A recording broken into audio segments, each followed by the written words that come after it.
So to finish for today, I just wanted to say a little bit more about general residue and food safety monitoring programs for fishery products. It's a question which obviously is important for you, Julian. You know, it follows on from the question you asked there about what kind of sampling rates we should implement for general fishery products from capture fisheries. And there is a requirement, of course, for monitoring more generally of the food safety conditions of the products which we are responsible for controlling. Generally, in terms of establishing these monitoring programs, our objectives are firstly to give us some information about the extent to which different hazards are present in the fishery products which we're controlling. So we want to assess whether those products are indeed under control and to try to identify some of the factors which determine whether or not a product might be hazardous or non-compliant. So what are the spatial distribution factors? What are the sectoral distribution factors which we can link to the presence or absence of hazards? Because this then allows us to say something about the way in which we should allocate control resources, so that we can put more effort on controlling those kind of products or those hazards where we know there is a presence. And this can also then provide us with data for risk assessment, because once we know the level of a particular hazard in a supply chain, we can start to say something about the amount of this hazard which is consumed by people, providing that we know something also about the food consumption habits. And it's important to note that generally when we're talking about monitoring, this is not the same as official control. Okay, when we're talking about monitoring, the question we are asking is our control system working? So if we see high levels of certain contaminants or high levels of pathogens or high levels of histamine in products which we're sampling and testing in our monitoring program, we know that there's something wrong with the control systems. Okay. So monitoring is not the same as official control. Then when we're designing and implementing these monitoring programs, we have to think about, okay, how we sample, how many samples? And it's the question that we discussed a few minutes ago. We try to undertake as much as possible targeted sampling. So we stratify our sampling rates so that we tend to focus more on the known risks where we think there could be non-compliances, because we need to better understand those areas. We have to put the resources into those areas than into areas where we know there are no hazards. What is the point of sampling and testing for histamine in species of fish which do not produce histamine, for example? And sometimes we see that happening. You know, we see people sampling and testing everything for all parameters. And this is, of course, pointless. It's a waste of time and demonstrates a lack of understanding. We should use screening tests. Very useful. Use rapid methods when we're doing monitoring exercises, because we can use this to bring in larger numbers of samples, and then you only move to your more accurate and more expensive tests on those samples where your screening exercise has shown that there is a non-compliance or a higher level than you are comfortable with. And if you understand correctly the performance criteria of your screening test, in other words, you know the data which defines the limits of detection, the limits of quantification, the standard errors, the rate of false positives, the rate of false negatives. If you have that data for your screening test, you can readily set levels in a cascade of different analytical methods on the same parameter, whereby if you see something which approaches a level where you may have a degree of concern, you then select that sample for going forward to the next round of analysis by, say, the official method. So you might use ELISA for your screening, and then you have a GLC method for final testing of any samples which are flagged up as potentially non-compliant by ELISA. So by an intelligent structuring of your sampling plan and using rapid methods as a screening process, you can actually have a very efficient but informative monitoring program. Try also to ensure that you have time series data that you can compare between one period and the next period, because it's very interesting and very useful to monitor over time changes in various hazards. And providing that your sampling is comparable, that you have similar characteristics, similar procedures, similar sample preparation and handling methods, then you can retain a comparability between different periods of testing. And that will give us useful time series data to understand how a hazard is changing over time from one period to the next. Monitoring is often contracted as an entirety to external bodies, both the sampling and the testing. It's one area where you don't have to be so particular about the relationship between the person sampling and the person doing the testing, because this isn't going to control. This is not official control. This is a study, essentially, where we are trying to understand the data. So it doesn't really matter if we have the analyst knowing the origin of the sample, because it has no consequences in terms of prosecutions or refusing certificates or things like that. It is purely a monitoring exercise. It is answering the scientific question, what is the frequency of this hazard in the environment in which we're working. And very often you find that the results of these can be published.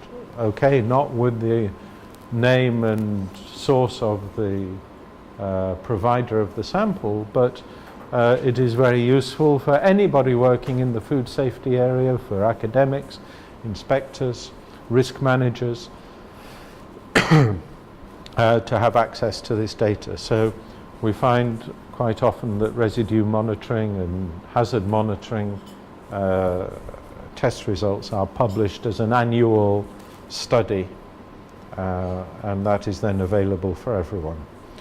So this, of course, then is different to when we are sampling and testing for official controls. And these official control parameters are also specified clearly in the EU legislation. And generally, when we go through the annex of Regulation 854 on official controls of products of animal origin, which sets out what we as competent authority inspectors should be doing to enforce the EU legislation. It says that we should ensure that there are official checks on a range of parameters. So these are parameters which will always be questioned when you get a visit from the DG Sante Food and Veterinary Office. They will always say, well, what kind of checks are you making on organoleptic characteristics? What kind of parasite checks are you making? What kind of poisonous fish checks? Histamine, freshness indicators, including still, bizarrely, and we don't really understand why, they still ask for total volatile basic nitrogen, which is not it's not really a meaningful indicator for many of the species that we're dealing with in tropical waters. And asking for checks on microbiological status and residues and contaminants. So these are the kind of things that you need to be undertaking in the way of official controls. And of course, this means that for the most part, more or less, you need to have access to laboratories which can perform tests on these parameters according to official methods. Okay, not so much for organoleptic and parasites and poisonous fish, which you're doing more or less at the point somewhere in the supply chain.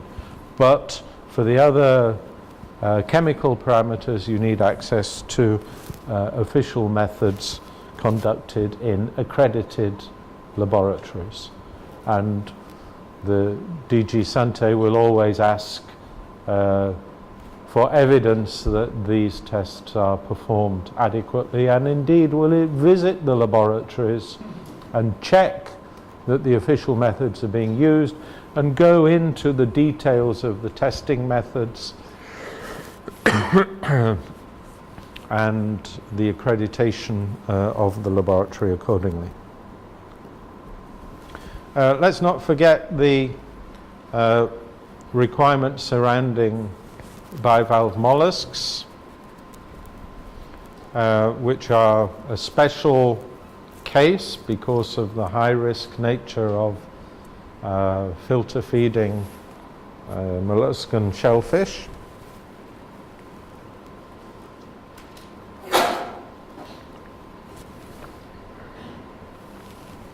Where it's important to have awareness if you're dealing with these products. A system which can relate the monitoring data which is collected to the classification of production areas. So that you can control those production areas effectively. So that in relation to production areas for bivalve mollusks, there is a classification system. This is all set out in the annex to 854, where if the area is classified as Class A, in other words, very good microbiological conditions, then we can authorize the harvesting of products in that area for direct consumption in live form. However, if the microbiological condition is somewhat lower, then we classify it as B, and those products can only be sold if they are A, cooked first, or they are subsequently taken to an area or a depuration center where they are allowed to sit and purify themselves in clean water. So after purification or relaying, in which case they then come up to the standard which would be permitted for direct sale. And then microbiologically,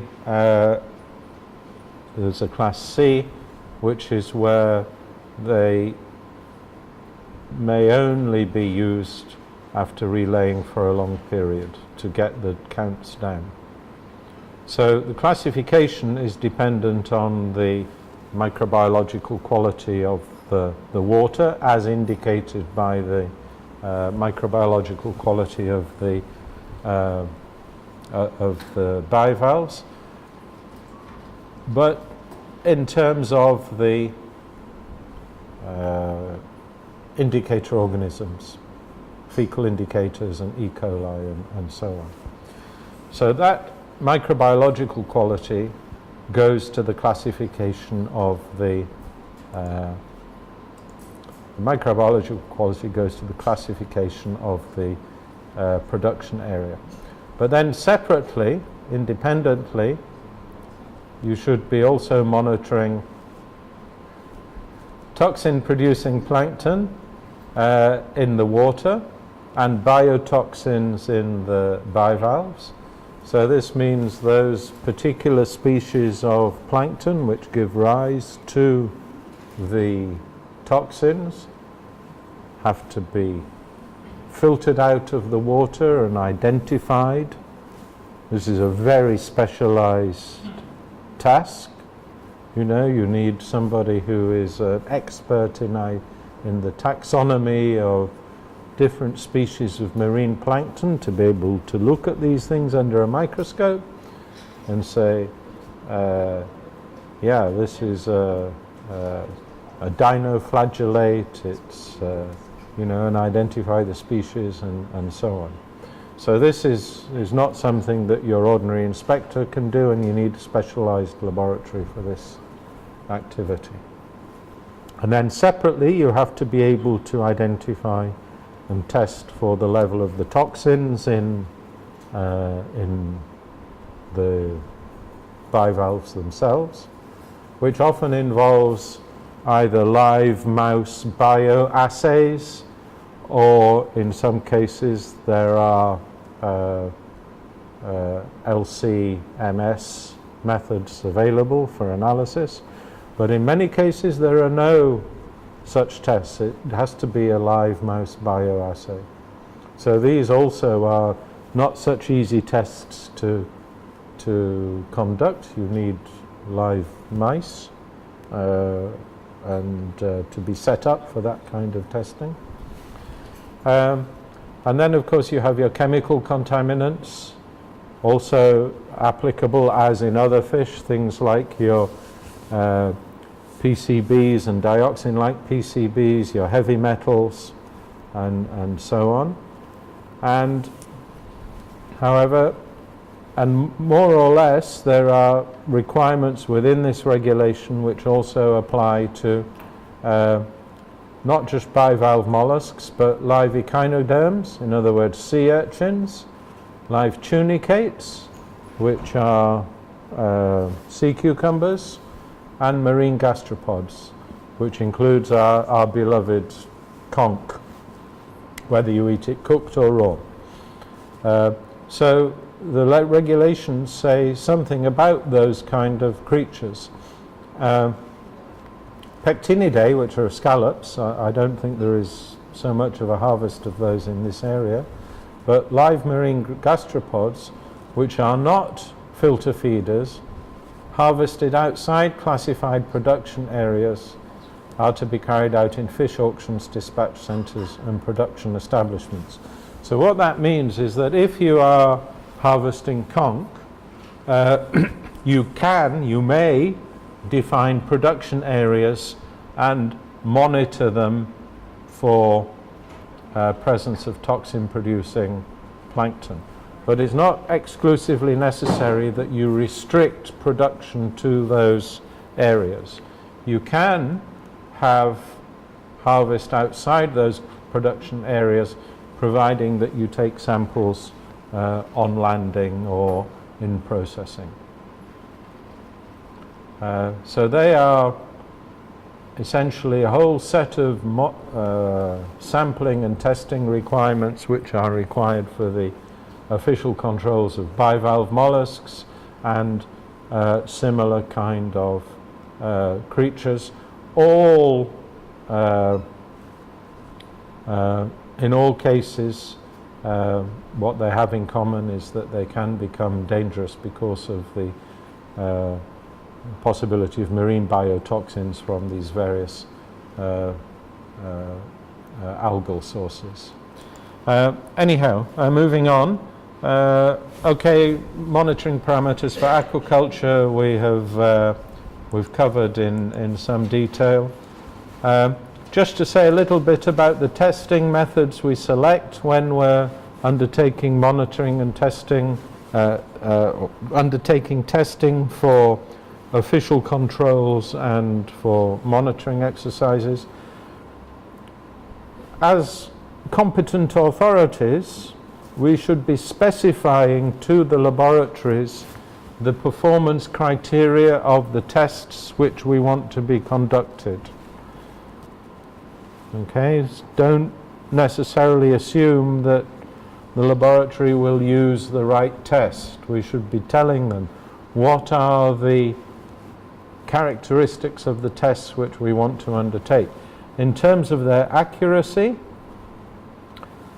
limits of detection, limits of quantification, false positive, false negative, standard errors. These 5 variables define the performance of a particular test.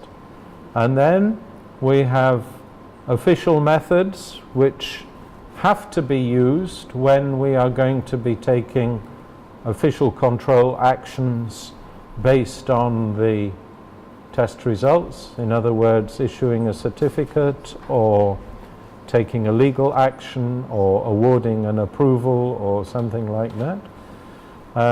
And these official methods are typically much more accurate. They have better performance, but they are more expensive to undertake. Therefore, it is often the case that where we can, we should use screening methods, because these tend to be quicker and cheaper, and that's why we use ELISA and other test kits. But they have to be used in an intelligent way with knowledge of these performance criteria, so that we bring to a minimum the possibility that in screening we do not pass forward for analysis samples which are subsequently proved to be not out of specification, or on the other hand, that we do not eliminate from subsequent analysis samples which could have higher levels of whatever parameter we're looking for. So this has to be done with a degree of care and knowledge. And taking into account the final use of the data. What are we going to use the test result for? Because this will always inform the testing method which we choose. So some examples of screening tests that we sometimes use: histamine, ciguatera. You can get tests for bacterial toxins, allergens. They all have various degrees of performance criteria. Ciguatera testing using rapid methods, using ELISA. These days, many of the tests have been withdrawn, as we mentioned the other day, because what has happened is we've seen that, in fact, the limits of detection sometimes are above levels which have been proved to cause a toxic reaction in consumers. So you can get a negative result, but it is no guarantee that the product is safe. So in effect, they become rendered useless. Although there are still one or two on the market in different parts of the world, and I'm not quite sure what the status of those is.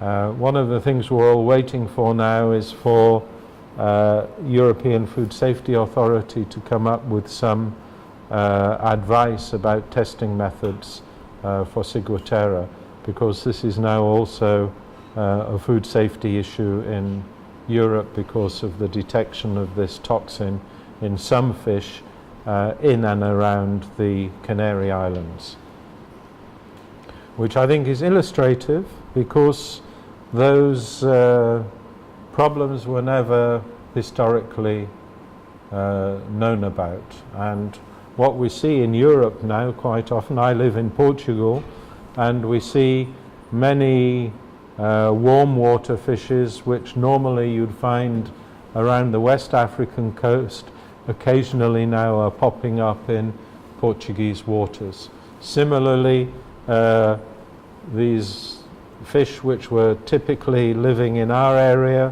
and you would never find around Britain or Ireland now are popping up in those regions. So we're seeing, as climate change and seawater temperatures change, that the marine ecosystem is on the move.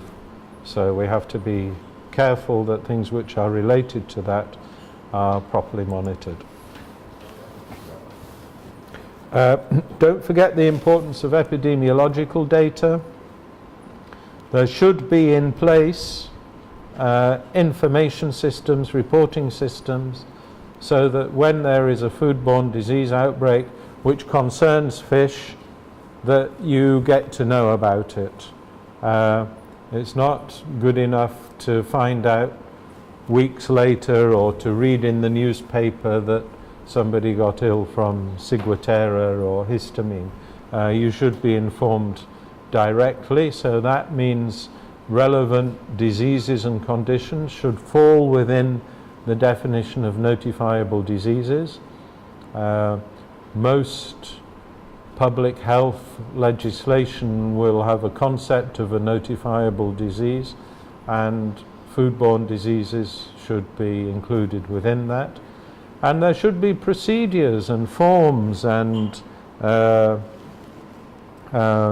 defined steps which clinicians should go through when they identify those particular food safety problems in a patient. And of course they should be trained, and the system should be disseminated, and information about what to do, contact names, forms, procedures, all defined, and everybody involved in that system should be trained and be aware of what the steps they have to take should be, so that as a competent authority you can follow up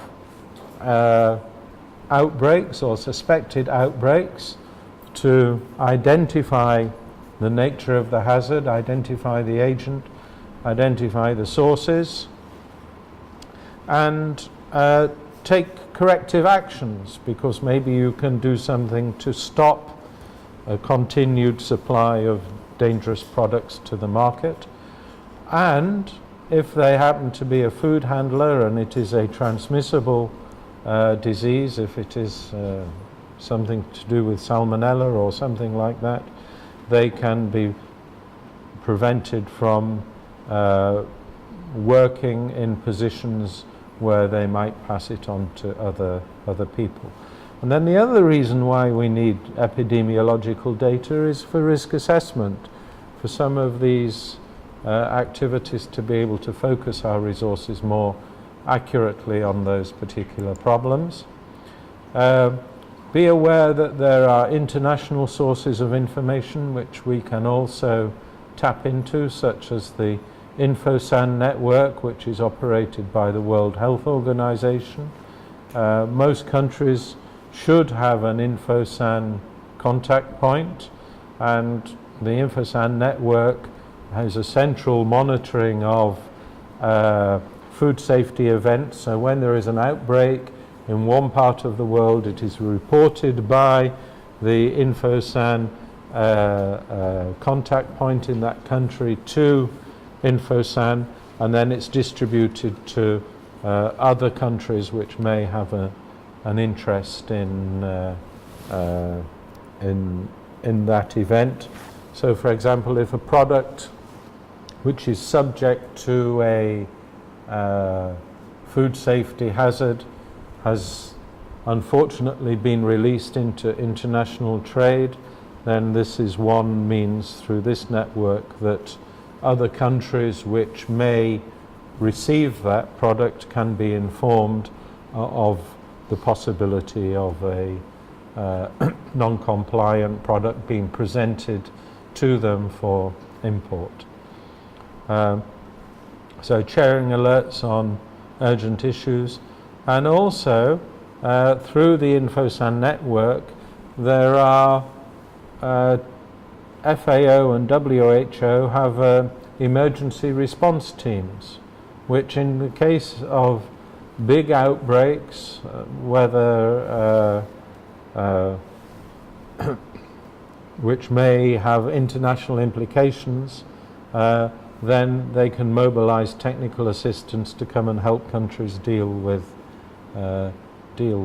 those food safety emergencies, subject to a request from the country. So the InfoSan network is useful, and you should be aware of that. And then there are other sources of food safety alerts, so that you can review things like the CDC disease outbreak database, the EU rapid alert system. Keep an eye on recalls, because many food safety authorities in many countries publish data about product recalls on their websites. So you can actually have a look and see. These are not forced recalls, these are where companies, food business operators themselves, may have identified a food safety problem in their product and have announced a recall. It means that the public gets information, so they can check on their cupboard shelves to see if there is a non-compliant product. If these things have entered international trade, there should be, and there is always an obligation on a competent authority in a country, if they are aware that products which have been produced under their jurisdiction have been consigned to another country, there is an obligation, certainly it is good practice, to inform competent authorities in countries which have received your non-compliant product that they have indeed received such product, or there may be a risk, so that they can take the appropriate action. So ensuring that these systems are functioning is always important, and these are important sources of information. So your CDC outbreak database has useful information. So here was earlier this year an outbreak of hepatitis A in Hawaii linked to consumption of raw filter feeding shellfish. Like we say, these are not products to be consumed without knowing the risks. And then the EU has its rapid alert system for food and feed,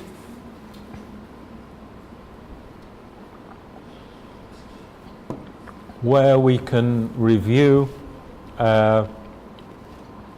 border control rejections by the EU of all products for all reasons, and there is a portal where you can actually enter in the country or the product or the kind of problem you're interested in and query their database and get results. So for example, you can select different countries and look, and fishery products, and look what the EU has been rejecting during the last, or during any period. I think this goes back to about 15 years now worth of data.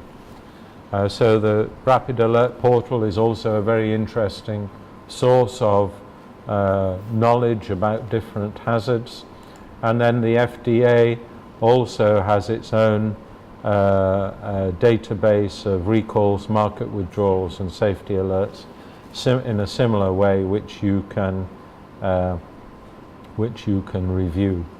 So there are other sources of information which can be of use. As a competent authority, you are, as part of your remit, part of your role, to be aware of what's going on in the world. It's not just a question of looking in at your industry, you have to be looking out as well and be aware what products are circulating in international trade and what are the risks and hazards associated with them. And using some of these sources of information can help you to keep up to date with some of these issues. Okay, so that's all I want to say about monitoring.